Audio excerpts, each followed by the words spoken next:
Well, welcome again to Third Phase of the Moon, and we're really happy to have, again, Professor John Searle from the UK. We uploaded a video this past week or so in regards to his free energy device, and the comments that came in were explosive. The video went viral. People really want to get more information, and we're really happy to have Professor Searle with us. Thanks again. I'm fine, thanks. The Searle machine, the free energy device, you know, this thing has caused controversy. This caused this man to go to jail because they alleged he didn't pay his electric bill.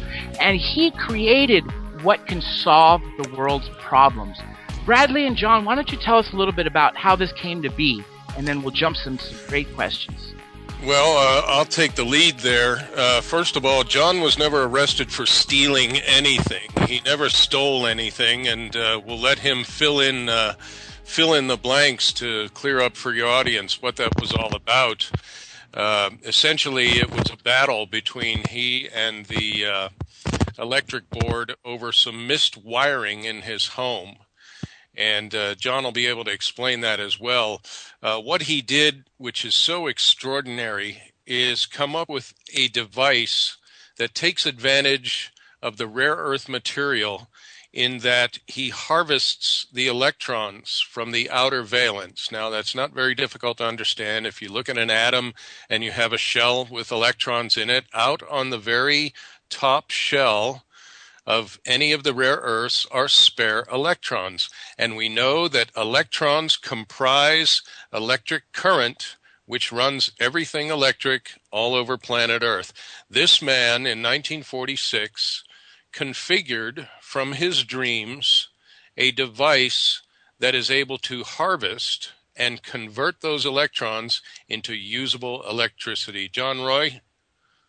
Yes. The device itself really is, well, when you look at it, it's so simple. You've got 3 plates, they're circular rings, and between them run a set of rollers, and these are always in constant motion. You never stop them, because there's no reason to stop them. The beauty of this is there is technically no noise that you get from the normal generator, because the rollers actually float like two-thou off the surface of the plate. They can never fly off, as the experts kept saying they would. And again, the thing is, because it's not burning anything, it is really clean. There's nothing about it that you could say is dirty or pollution. It is probably the most cleanest device outside of solar cells and wind power, the cleanest unit ever produced by man. Its advantage over the other machines is that it produces a very, very heavy negative charge, which is good because it cleans the air, pollution, it makes you feel good, it improves the oxygen, and of course, if you get hurt, it helps to heal the damage very quick. And I'm talking from experience. Your machine, your device, you've created a couple. I know you've created this levitation device, which had a little incident that blew upon a roof. And more importantly, your machines. I heard that up to 3 were confiscated for their reasons because this would collapse the $600 trillion petrodollar empire, for that matter, overnight, because you can fix the poverty nations, the nations that have no electricity or plumbing with your device. We can all have this free energy without burning our fossil fuel, and it's being suppressed. We need to get this out there. John, what's it going to take for us to build it? Unfortunately, it's not 1946 now. I'm afraid cost has zoomed up, unbelievable. But the thing is, we've got to look at it in a different light. Here is a machine that you pass down to your family, they pass it to their family, and it goes on because there is never no wear or tear. That's the beauty of it. It's not only that it's clean of pollution and stuff like that. It is the fact that it cannot wear out. This is something no other motor can do. Yeah, and if I may here, John, one of the things that Searle told me very early on when we were filming the John Searle story, relativity back in the 20s, when Heisenberg and Einstein and Niels Bohr and the rest, they were looking at the atom and they realized that there was a tremendous amount of energy inside an atom. And so how do we get that energy out? Well, let's hit it with a hammer. In other words, fire a neutron at it or fire some other smaller particle at it and blow this thing apart. Well, naturally, you're going to get energy, but you're going to get the byproducts, the thermal capacity that comes out of the atom. What Searle said to me early on was, why hit it with a hammer? Why not influence those electrons with a magnetic field, what he calls a magnetic flux, and induce those atoms to come out through magnetic flux? Is that about right, John Roy? That's correct, yes. It's an astounding thing to not blast apart the atom, but to induce the atom to give you the electrons necessary for flowing current. You got to bear in mind is that the electrons are always in motion. They are obviously oscillating, but they also have a habit of spinning. And this is where the magnetic flux line wins, because if they are moving constant rate and they're tending to spin, they tend to flip around that particular flux line, just as it's a copper wire.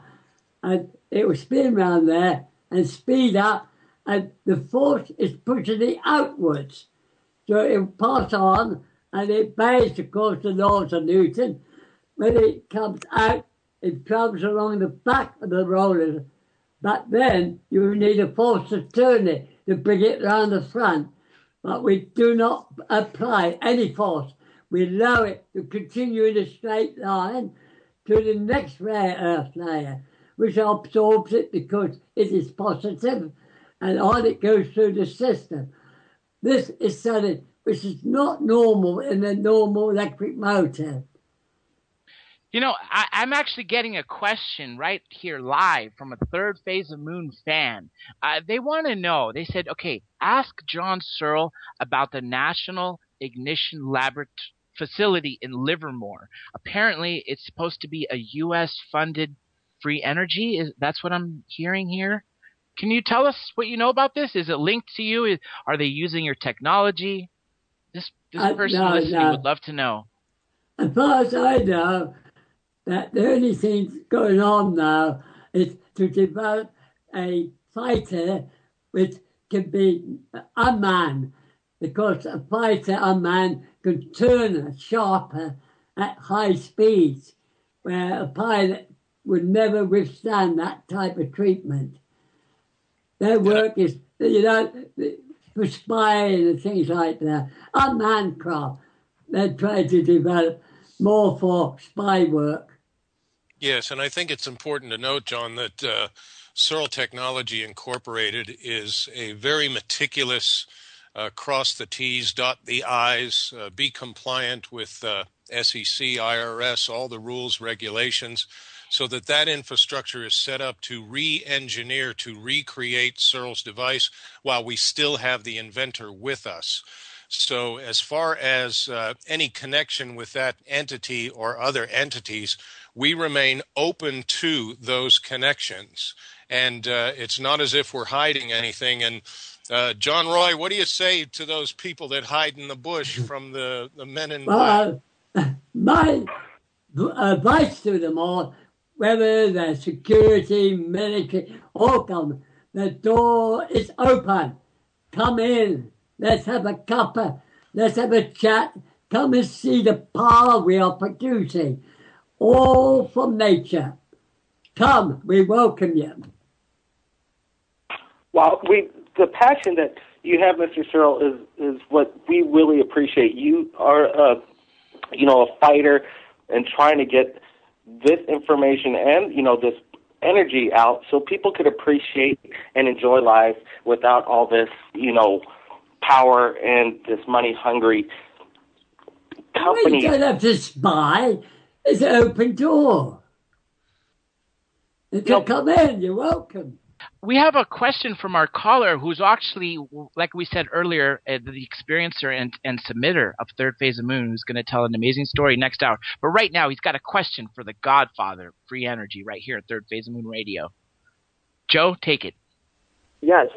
In regards to the magnetic flux, the process that goes, of course, I, like most, was always under the impression that the smashing was the hammer, if you will, was always necessary. Or maybe it just wasn't myself thinking that there were other possible ways of doing this.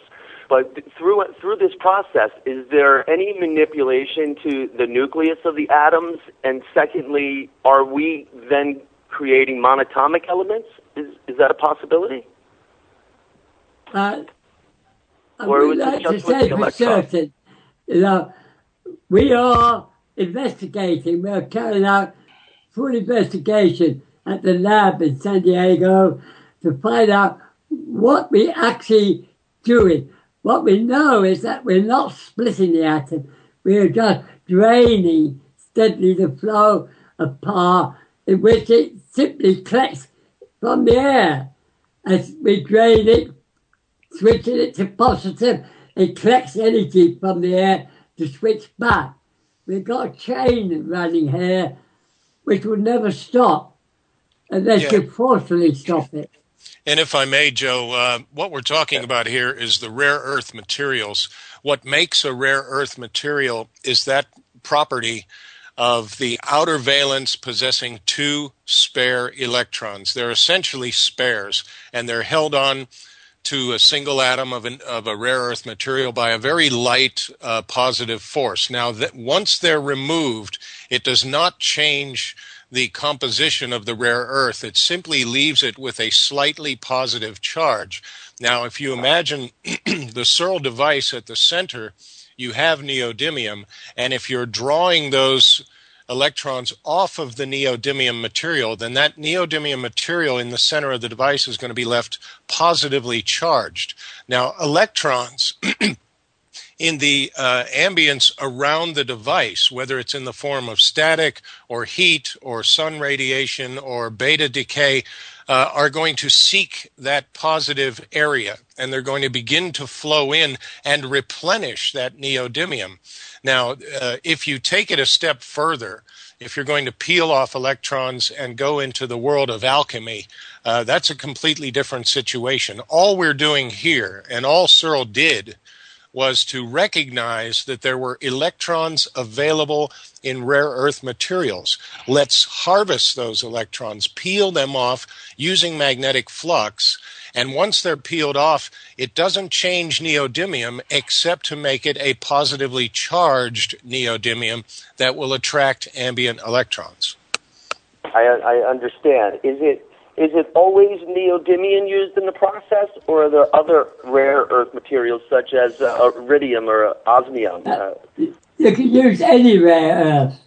The higher up you go in the number, the greater the force is, which means the energy can be made smaller. The higher the number is, the smaller the size of the energy need to be. And so everybody's using element 60 because that was what was used in the 40s. So they all want to use the same material at this stage of the research. Of course. That makes sense. Thank you very much for clearing that up. It's a very, very interesting and profound theory. And I wish you luck. I wish you luck with your energy. Mr. Lockerman, can you tell us what's new and what's going to be coming soon for the Searle Group? I'll be very glad to. They're working very hard down at the lab, looking for emissions and the different configurations.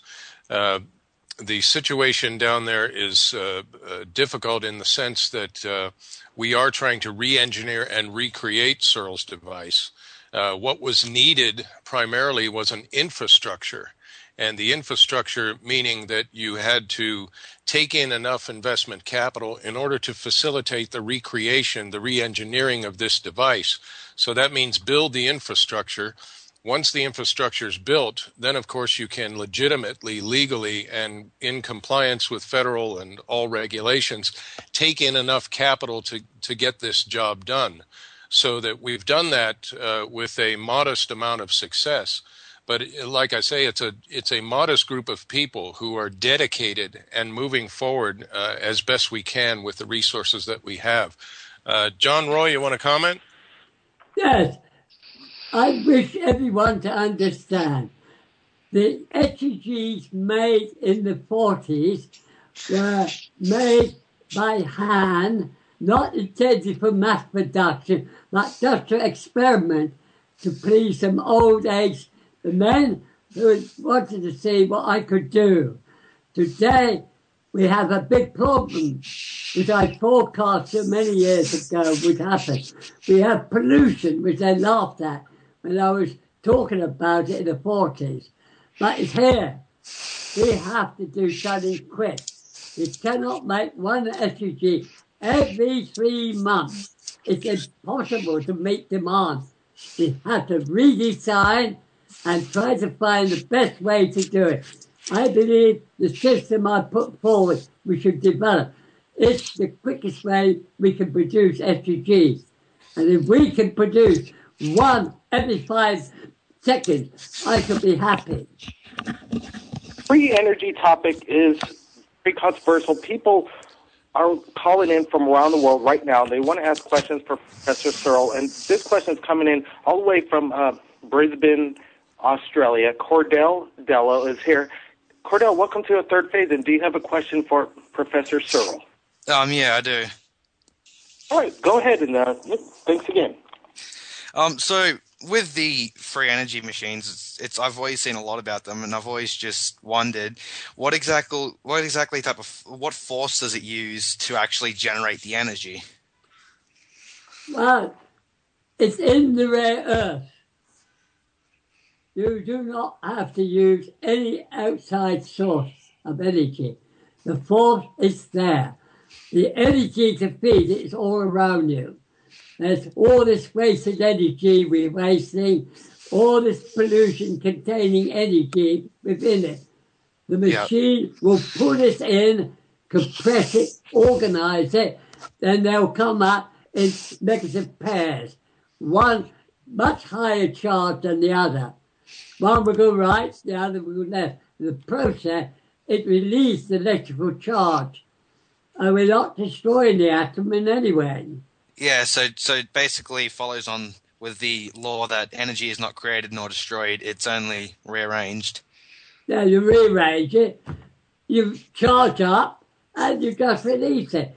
You burn nothing. I don't see why you've got to burn things just to get energy. Oh, you don't, no.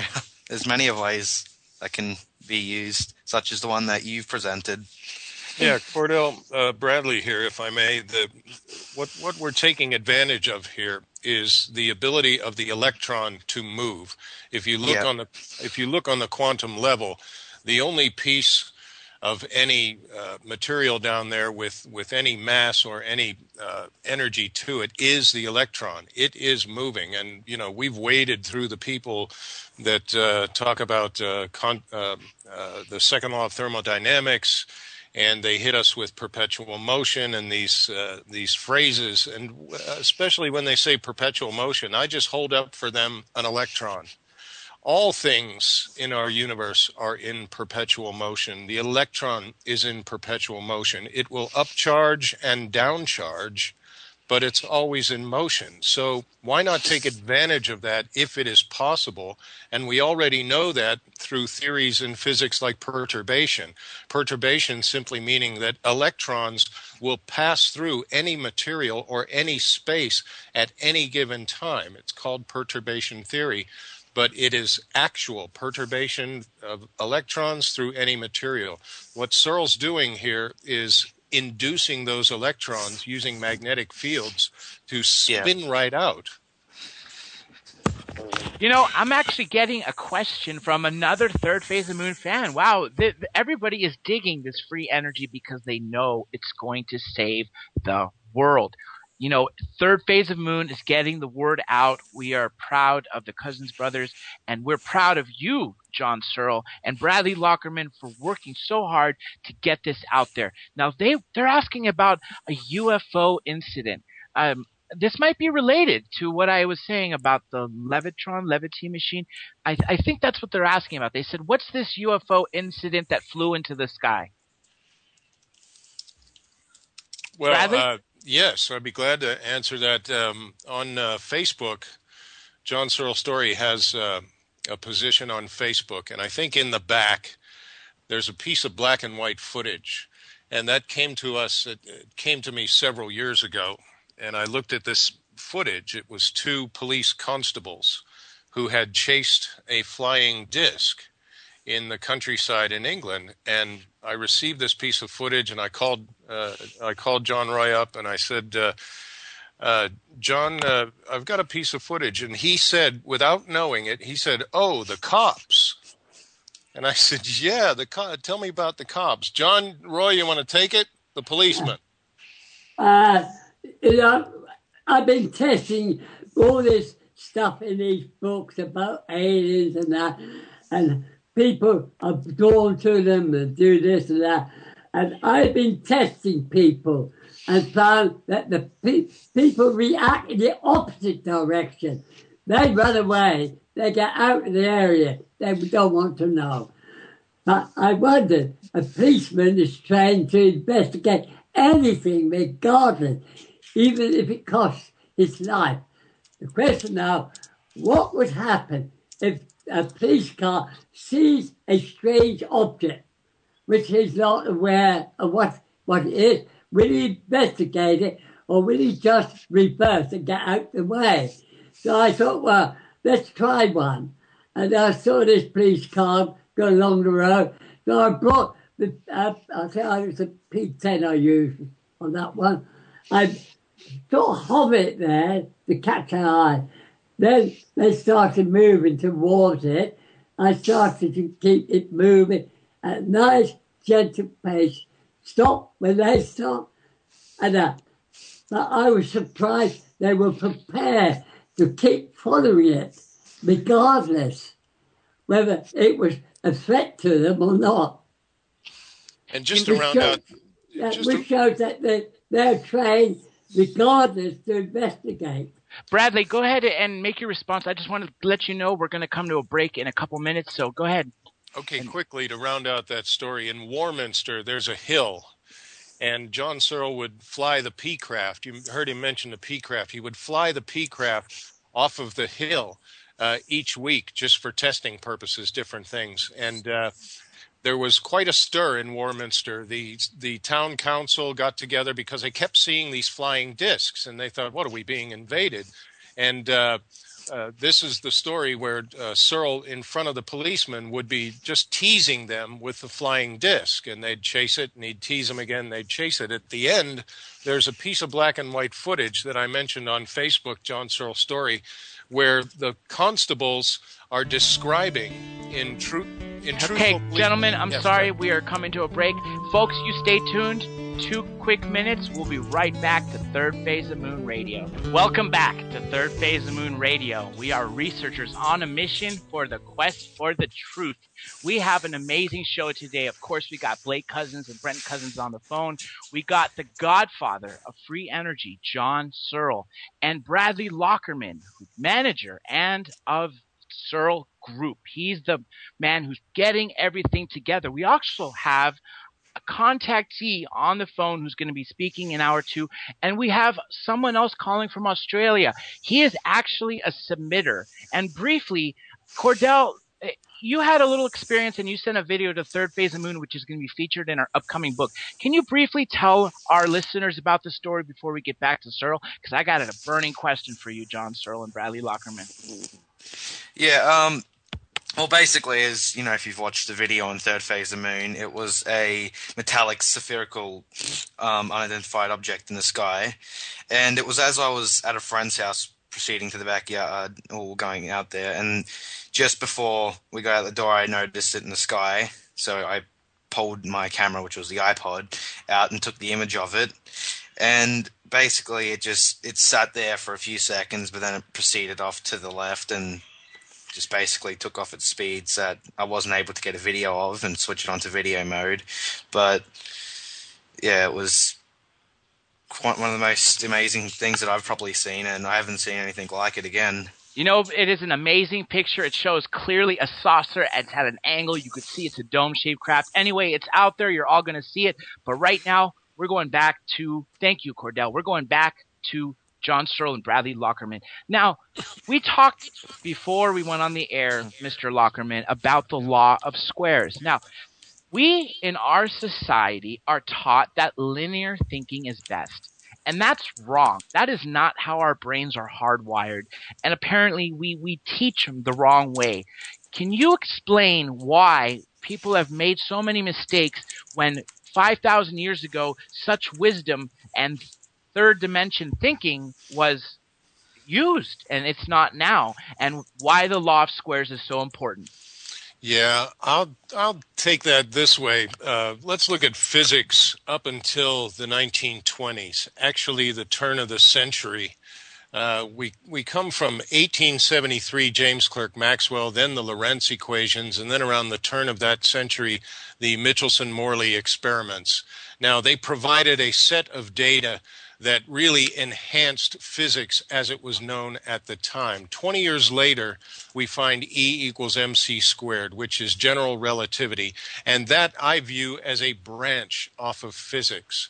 But it was so impacting to all of the physics world. It seemed to function everywhere except on the quantum level. And there are a few chosen people, and not so much chosen, but a few people that understood, and in the case of Tesla, kind of giggled at this E equals mc squared, because that does not function mathematically on the quantum level. But it does give us relativity. Relativity gives us telemetry in space and different aspects of what we understand in explaining the universe. But I think that physics is re-merging with physics prior to relativity, and that, of course, is AETHER, ether physics. There is something else going on. And in the case of the law of the squares, that comes from Lo Shu in China. It's some 5,000 years old, where Lo Shu saw a turtle coming out of the water and saw the squares on the back of the turtle shell, put values in the squares. And, of course, we have Searle coming along in 1932. John, you had a couple of dreams, the hopscotch, and you want to take it from there? Well, the dreams came twice a year, but there were two types. One that dealt with earthbound requirements. The second one was dealing with flying. Basically, they were using the same concept of the power unit. The flying one, of course, required two more elements to boost that power up to get that lift we need. But dealing with the domestic one or ground use, we had these 4x4 squares, 16 empty spaces. A square is a structure. No structure exists without a function. What is the function of that square? And quite naturally, it's information. Squares or matrices are blocks of information. Most people do not see it because, A, their receptors are not tuned in to see it. It's only people who normally are not brainwashed to a high degree that spot it when they look at it. What the dream says, look at the squares, look at 4, and behold, I got the job at the right time. I had a docket to take to the store for cable, and there was two with a little tiny 2 at the top, the back of 2. I asked the foreman, what does that mean? He said, 2 squares. What's that? So he just drew these 4 squares, 2 by 2. I said, well, it got a value? No, it's just a formula. So I told him, it's a structure. It has to have a value in there, or it can't be a structure. So when I got the cable, when I got back to my digs, I started working on this. And basically found that square tree, you could reassemble it so it gave a uniform output. Now, the question was square tree the one? No, you were always about to cross over square tree to square 4. So I looked at square 4 and worked on that, and eventually, after many attempts, I found it. The square exactly as the dream showed. The bottom left, top right, stepping by 3. The 3 is telling me, step by 3. 3, 6, 9, 12. But it was perfect. Absolutely as the dream showed. Okay, Brad, you want to? Yeah, no, just to round that out, the important thing when John talks about the squares, he's talking about the face of a cube. And as that relates to the three-dimensional space that we live in, we have to understand that it's a geometric situation, 6 faces on a cube, and you have to find the correct face. Is that right, John? That's correct. Okay, well, we're getting comments and statements right here at Third Phase of Moon, and this one's from CT Virtue Quest. I'm not sure if you're aware of this, Bradley or John Searle, about, there was a device shown on the Johnny Carson show, and it looked really similar to yours. And he's saying it had spinning magnetic bars, and once it started, it produced many times the energy input and also created a light external anti-gravity field. And this Johnny Carson show was out in the 1980s, and I know we spoke earlier before the radio show about rolling this machine out. How are we going to get it out so this technology doesn't get shut down? Are you aware of this Johnny Carson show video? Because this is something that I was talking about, getting millions of people seeing it right away. How are you going to suppress this thing? And now all of a sudden, this 1980s Johnny Carson show is nowhere to be seen. Yeah, well, I would ask John Searle, hey, John Roy, did you ever do the Carson show? No. Because I know that John was in Canada. He was on TV with the SEG. But as far as one of the Carson programs, that must be in somebody's archives somewhere. I certainly would like to see that piece of footage. In Canada, that's a newsreel I was on. It created a little bit of embarrassment for me because they said, when did you make that? I say, 1946. When did you start it up? I said, it's been running all the time. I don't know how to stop it. So the camera came up close to show there was no batteries, no wires, nothing connected to anything, and it stopped dead. And I only just said seconds earlier, it had never stopped. And of course, I stopped talking because I'm shocked. And the camera pulled back to show my face, and off it went again. And that is I saw the answer, how you could stop it. You have to oscillate against that frequency. It's a big oscillator you want. That camera had that frequency beaten against that frequency and just stopped it. It just neutralized all the force. And when it moved away, that force was gone, and away the rollers went again. So now I could tell the motor industry who said they didn't want the SEG because you couldn't stop it. There was a way to stop it if you really want to. But from my point of view, you never have to stop it. Just leave it alone and forget you got it. It will outlive your life, your family, and their family life. Why worry? Just forget about it. You got no electric bills, no power cut, no threats or anything. There it is, keeping your house nice and clean, dust-free, you feeling good. Why worry about it? And Laddie, Maybe you can talk a little bit about some of those more common questions. I know we did this recently as well, but one of the most common questions you've been getting is, John Searle, if you could do it in the 1940s, why can't you do it now? Well, the answer is elementary. It's not 1946 anymore. And so that would be a matter We're in of... a different world now, completely different. And so it comes down to a matter of cost, the tooling, the availability of personnel. Yes, the question is, we are increasing population. Population growth is growing heavy on demand. We cannot meet that demand. To control that demand, up goes the prices. It's just been put up again because there are millions of people all want these materials. Copper, they want rare earths for this. Demand is outgrowing our capability to produce those materials.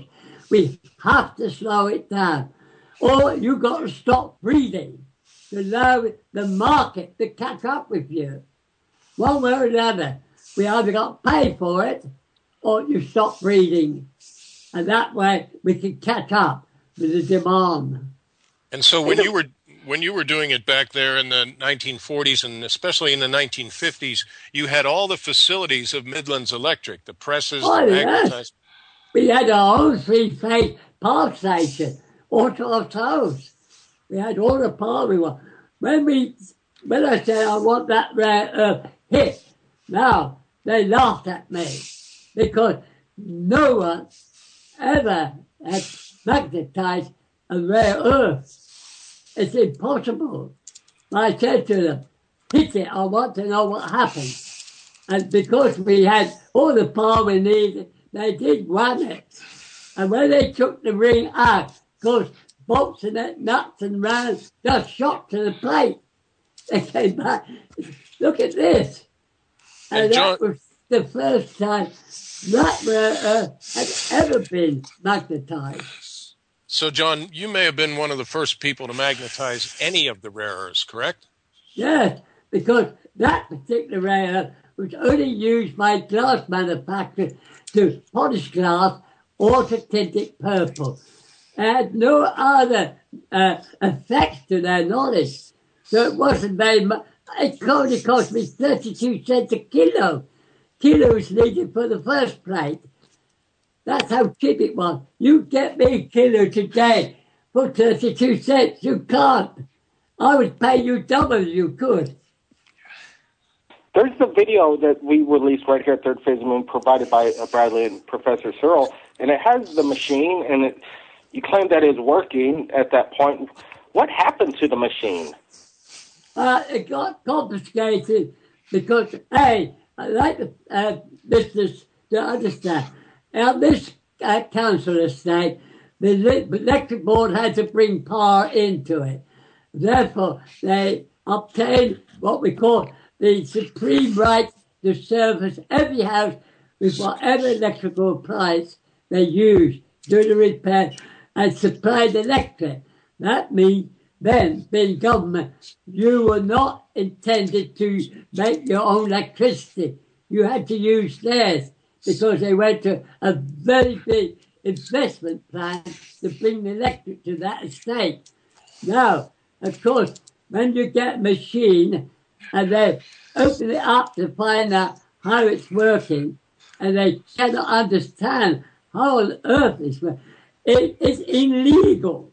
It does not conform to their requirement and they confiscate it. That's a problem.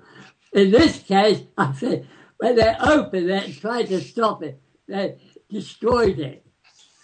If they thought they were going to back engineer it, you cannot back engineer it. Every atom is an SUG itself. To split it to find out how it's done, you immediately lost all the information. It is a non-back engineered device. You know, John and Bradley, this reminds me of Nikola Tesla. At his time, he was providing some of the greatest information and technology, and we dismissed him. Edison suppressed him, and finally, sadly, after his death, finally we're using his stuff, such as the alternating current. You've been given information that existed for thousands of years to many people, and this is amazing that you were receiving it, but it's very sad that they're suppressing it. Now, you built 3 of them. Dr. Greer showed your device in the movie, and he claims that these devices are not being built yet because they're suppressed when they're confiscated, but nobody has a working machine right now is what he claims, and anybody who claims they have one really doesn't or isn't close to one. You are different because you have built 3 of them, and you mentioned that they were confiscated. What is it going to take for us to get these not confiscated? I know it needs to be a flood of these devices, small or large, anything. If they were toys that could be powering light bulbs, all these people are going to reverse engineer them to see, wow, how does this device work? Because this can change the world. So tell us, what led to that?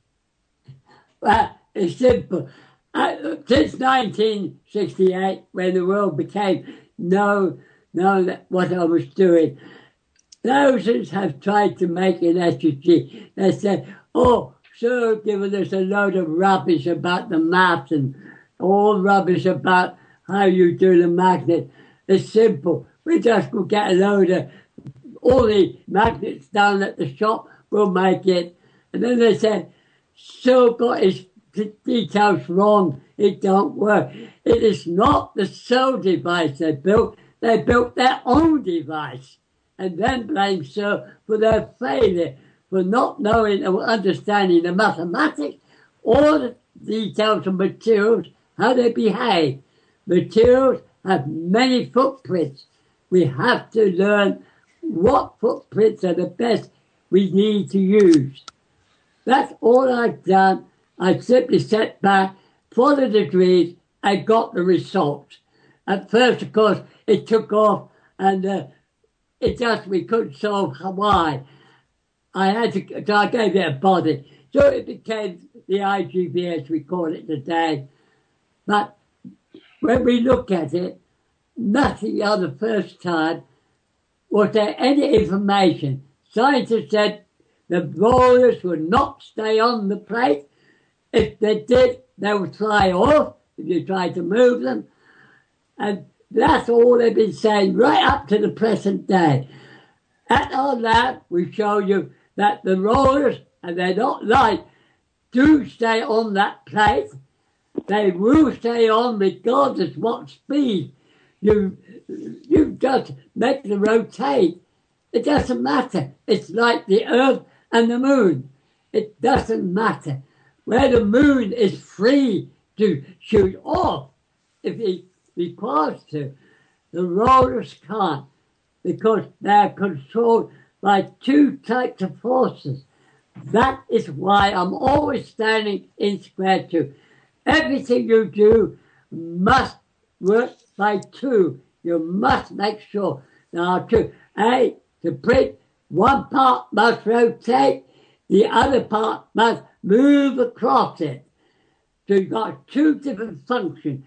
There must always be 2 different functions, or otherwise it will not work.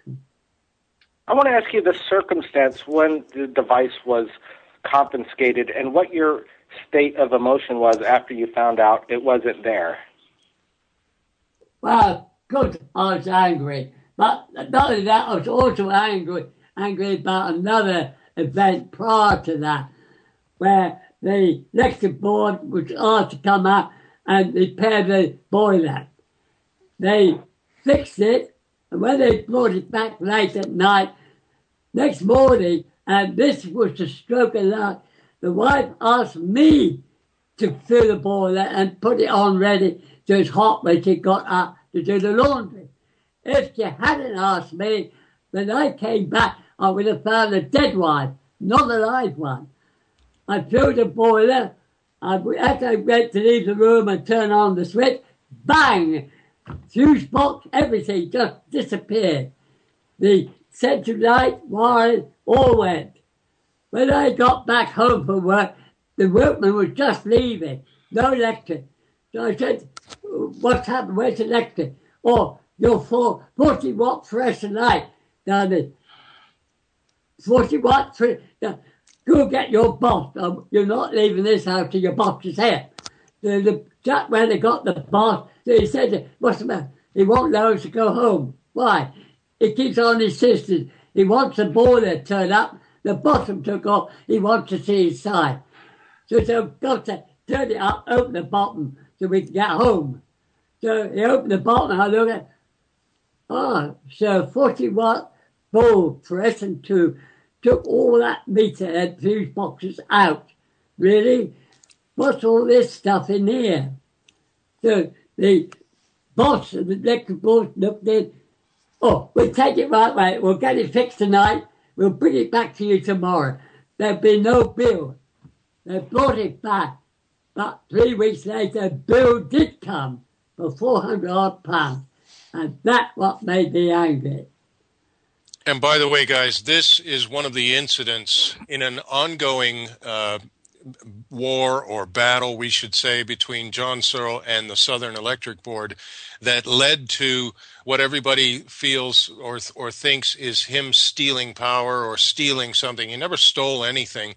The court case was a derivative of not paying that bill because he was not responsible for it. The council house was responsible for it, but ultimately Southern Electric was responsible for it because that story he just told you is the wiring on a water heater was miswired and it blew out the circuits in his home. So he refused to pay the bill because he's not responsible for it. Furthermore, it could have killed his wife. Murder's a strong word, sorry.